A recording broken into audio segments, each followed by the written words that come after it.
We did not have proper PPE and our supplies were limited.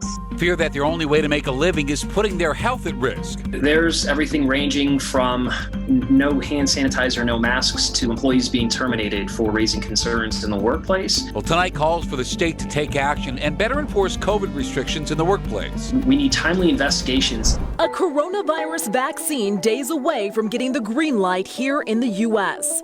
Tonight, the state says the mask mandate isn't going away, as one county goes to new lengths to help struggling businesses rebound. You saw my bank account right now. I got $2. She beat the odds. She survived COVID, only to be left at the brink of homelessness. I feel like I won the lottery. It's going to help us so much. Tonight, an incredible show of support from the Denver7 Gives community to make sure this woman has a home, groceries, and a working car in time for Christmas. Tonight, Colorado workers are pulling back the curtain, exposing failures in various industries when it comes to complying with COVID restrictions. And they say it's putting their own health and safety at risk. As Denver7's Addie Guajardo explains, they are now asking the state to do more to protect workers. We're 9 months into the pandemic, and frontline workers say they feel voiceless as they continue to put their health and safety on the line to keep our country and economy on track. We have complaints from every corner of the state. Since May, workers turned to Colorado AFL-CIO, an organization that represents thousands of Colorado workers. We've had over 1,000 complaints. Dennis Doherty, the executive director of Colorado AFL-CIO, read complaint after complaint. Everything ranging from, no hand sanitizer, no masks, to employees being terminated for raising concerns in the workplace about their safety and the safety of their coworkers and customers. Healthcare providers are not as safe as people think they are. Mary Harmon, a nurse, has dedicated 31 years of her life to caring for patients and believes it's how she contracted COVID-19. We did not have proper PPE and our supplies were limited, and we were asked to reuse PPE. Like many,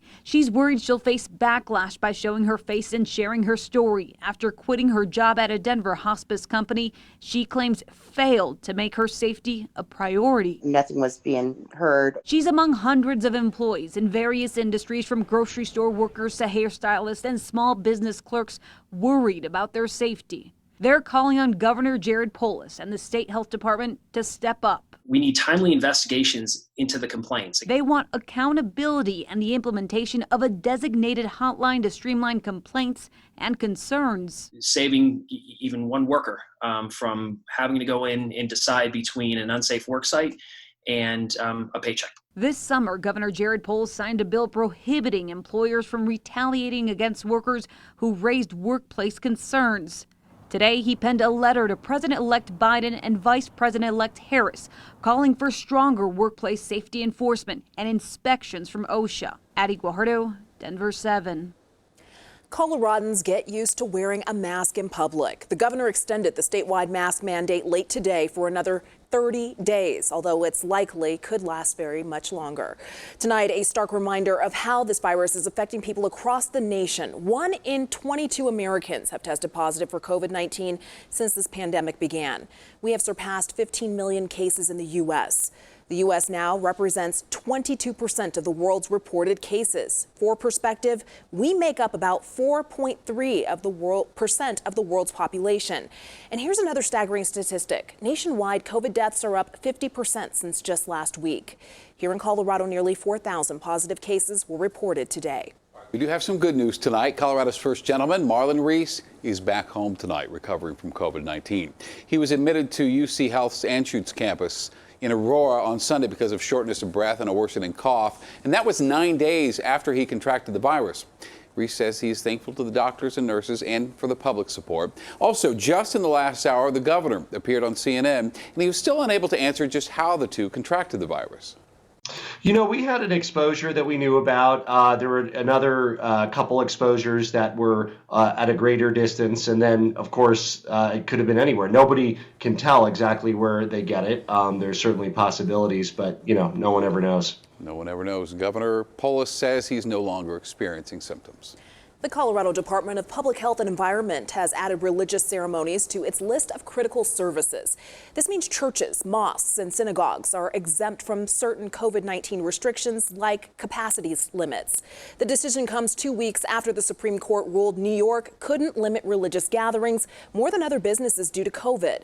Weddings, funerals, and baptisms are specifically listed under the list of exemptions.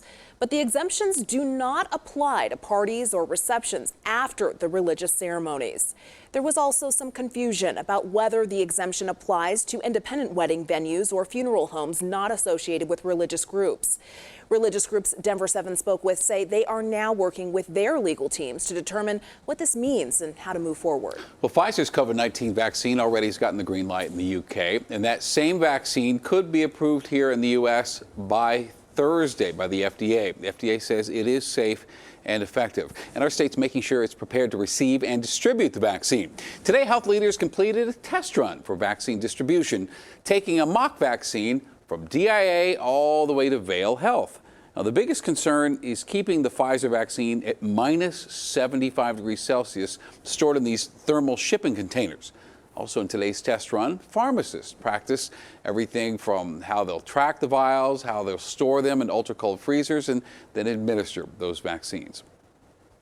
Well, back in the summer, about 72% of Americans said they would get a vaccine. This is according to a Gallup poll. Months later, though, that's dropped to 60%. So that means 40% of Americans say they won't get an FDA-approved COVID-19 vaccine.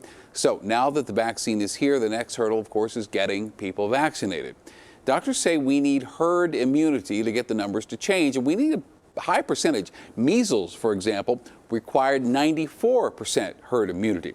Both Pfizer and Moderna are working on marketing their vaccines properly. Social media sites, also like Facebook, have agreed to monitor misinformation. We've also already heard former presidents and celebrities saying they will publicly get vaccinated to boost confidence. Adams County is hoping a new stability program will help local businesses rebound and stay afloat. The program is for local restaurants struggling because of capacity limits and because indoor dining is closed. The county is offering a one-time $10,000 grant to businesses that can prove serious loss because of those restrictions. You can apply starting tomorrow on the Adams County website. The funding from the program comes from the CARES Act passed by Congress months ago. Tonight, we're getting a better look at when and how DPS plans to reopen schools next year. So for now, the goal is to have all K-12 students learn remotely for the first week of the second semester. Elementary students then would return to class January 11th. Middle and high schoolers gradually head back to school starting January 19th. And then by February 1st, all students whose families choose in-person learning will return to school campuses. And then in Douglas County, a town hall tonight to discuss that district's reopening plan. It's possible that elementary students will get back to in-person learning 5 days a week next month. And they're looking at a hybrid model for at-risk students and those with special needs. There's also talk of a 4-day week for them. Nothing's been finalized yet. The full plan will be presented to the school board Thursday night. The school board has final say. You may remember Ravi Turman. Last week, we told you her story, a woman who beat COVID-19 when doctors gave her a 50-50 chance to survive. Well, since she was released from the hospital, she and her daughter fell in some tough times. They were on the verge of being homeless. Denver7's Gary Brode tells us, thanks to you, our Denver7 viewers, Ravi and her daughters have a place to stay and a lot more. There's been a dramatic change in Ravi Turman's life since we last saw her December 3rd. Instead of like, oh my God, what am I going to do in a negative way, it's, oh wow, what do I do with all of this now? After nearly dying from COVID in April, she lost her job, lost her home, and her car no longer works. For so long, I felt like nobody cared about me and my daughter. Even though I survived the COVID, I felt like we were all alone. When we met Turman just 5 days ago, she was down on her luck. She and her daughter ran out of money and were going to be homeless by Wednesday. I just need help. I just want help. Thanks to you, our Denver 7 viewers, she got it. I had nowhere to go, but now I got somewhere. I got some place to go. One Denver 7 viewer even offered to let Ravi and her daughter stay in his vacant rental property. He was like, well, yeah, you can stay in the condo as long as you want. We'll even paint it for you, whatever colors you want. Another viewer offered to fix her car. To pick me, and who am I, you know? It's amazing. It's really amazing. And Colorado's generosity didn't stop there. Over $20,000 has been raised under your name in the Denver 7 Gives Fund. With that money, Ravi plans to furnish her new place, pay off her car, and finally get her belongings shipped from her old state of Indiana to her new state, Colorado. $20,000. That much money in my life. You saw my bank account right now. I got $2. In Aurora, Gary Brode. Thank you so much. Oh my God, I can't believe you people in Denver. You guys are amazing. I love you. Denver 7. Put in a lot of work that night. During some of their toughest times, you were there to help. I almost don't have words for it. Hundreds of thousands of dollars through Denver 7 Gives now being put to use. We have immediate needs, short-term needs, and long-term needs. We're going to be funding out of the Wildfire Fund. A community coming together to make sure victims and first responders get much needed help. Hope you've enjoyed this warm weather. It's going to last a little longer than cold and snow.